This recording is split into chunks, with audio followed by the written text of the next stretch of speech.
Next one, find the first term of this sequence that is greater than 25. So I want the term number to be bigger than 25. I want the term number, use of n, to be bigger than 25. So if I put 25 here, and the equation, or the expression I guess now, 2/3 n plus 13/3. I want this result to be larger than 25. So just make sure that your monster is eating not 25. We want to eat the bigger number. It needs to be bigger than 25. So that's a different way that we could set that up. We don't know if 25 is an actual term in this sequence, but we know that if we solve for this inequality and figure out, well, what would n have to be greater than in order for this answer to be greater than 25, then we could say, okay, well, then the next step up of a term number, right, if we got like n has to be greater than 4.3, well, then the next term after 4.3 is actually term number 5. Term number 4 is too small, so then term number 5 would get us there. So this idea is that, okay, we want our term number to be greater than 25, and will tell us at what point will that happen. How I solve for that, you can use, you could use numerical solve. It's tricky because inequalities have one tricky thing, which is if you multiply or divide by a negative number, the sign flips. This becomes a greater than symbol as opposed to a less than symbol. So I would recommend solving this algebraically if that's something that you're still struggling with. You need to stop. You need to figure it out. You got to start practicing, and you gotta start getting on top of being able to solve like 3-step equations. I'm going to multiply everything by 3 because I don't like fractions. 75 is greater than 2n plus 13. I'm going to subtract 13 from both sides. 62 is less than 2n. I'm going to divide both sides by 2 and get 31 is less than n. 31, that's a whole number. That's an integer, right? And so that means that 25 is actually a term in this sequence. So then the next term after it would just be 25 plus 2/3. Or in other words, the next term after the 31st term. The 32nd term would be the term after the 31st term. So what is the 32nd term? Well, it's 2/3 times 32 plus 13 over 3.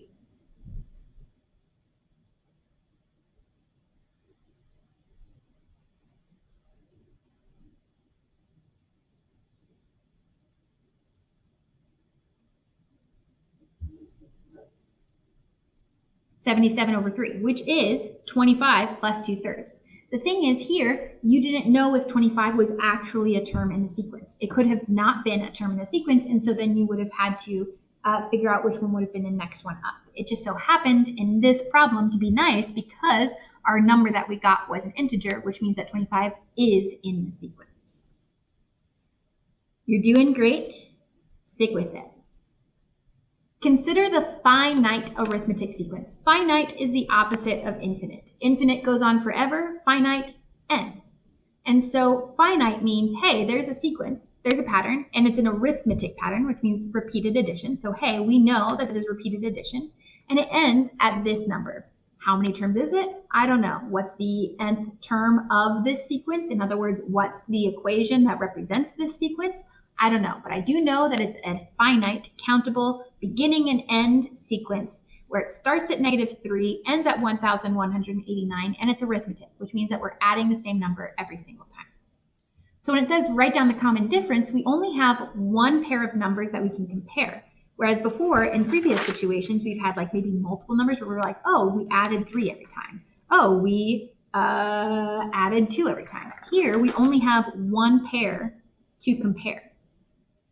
So you need to figure out -3 plus what got us to 5. Oh, well, if I add 3 to both sides, then that common difference is 8. I added 8. And even though we only have one pair of numbers to create that from, since they've told us it's an arithmetic sequence, we can assume, not even assume, we've been told that that number will be added repeatedly until we get to 1,189. So our common difference is 8. And it says find the number of terms in the sequence. This is a multiple step problem, and it might not look like it right away, but once you start analyzing the information that you have and the information that you don't have, you then start to realize, oh, I have to do a few things before I can figure out what the number of terms in this sequence are. And so what I suggest that you do is that you need to start practicing the 3-step process of solving, the art of problem solving that Polya wrote. If you're interested in looking into what does it mean to solve equations from like a more TOK perspective or a more a thoughtful way, there should be 3 parts to your problem solving process. You need to plan first, and that's the writing out everything at the beginning of the problem, writing out your formulas, writing out your variables, defining your variables, drawing a graph, drawing a picture, drawing a diagram to represent the situation. All of those things are your prepare step. Write out the world of this problem. What do you have? Well, okay, I've got the first term, which is -3. I have a common difference, which is 8. I know that my nth term, my last term, is 1,189, but I know that I don't know what n is. What is n? I don't know. I don't know how many terms that is. Well, I know that if I wanted to solve for like, oh, that is what term, kind of like what we did up here, we would need to have an equation in order to figure that out. And so at this point, hopefully you're like, oh, I'm kind of stuck. Well, man, wouldn't it be nice if I had an equation? Well, I've got a formula that I can follow to write an equation. And then look at that formula. Do you have all the information you need in order to write that formula? Do you have a u sub 1 and do you have a d? You do. So now you're like, okay, well, maybe if I first create an equation and then I plug in 1,189, I could then solve for what is the nth term, right? You could even write 1, 2, 3. This is a plan of action. You should be planning your problems because you're in IB. You're dealing with hard problems. You're dealing with problems that have to be multiple steps because the real world is multiple steps. So before you just dive in, right, assess the situation, read out the room, right? Look at the world that you're living in and say, okay, well, I've got this information, I've got that information, and what is my plan? Because you're going to get really sucked into a certain part of the problem, and then you're going to be like, wait, what are we doing? Why are we doing this? Where do I put this number? What's going on? If you have a plan of action, you know what you're doing and you've saved yourself so much time in the future. This is a great time management tool for a test in order to create a plan first, get the general idea of what you need to do. So now you've put it all on paper and you can reference back to it. It's like a checklist. It's like a task list for you to get through. So I first need to create an equation because in order to figure out what number term this is, like what we've done in our previous problems, I need to plug in that term in for u sub n in order to solve for n.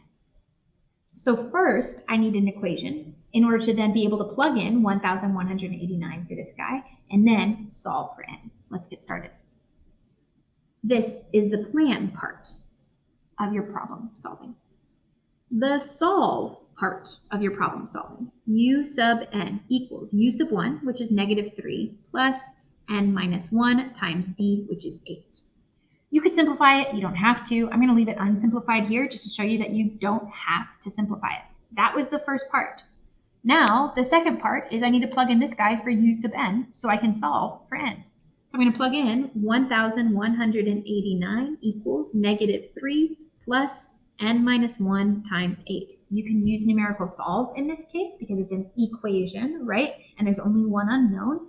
You could also solve for it algebraically. Go ahead and solve for n.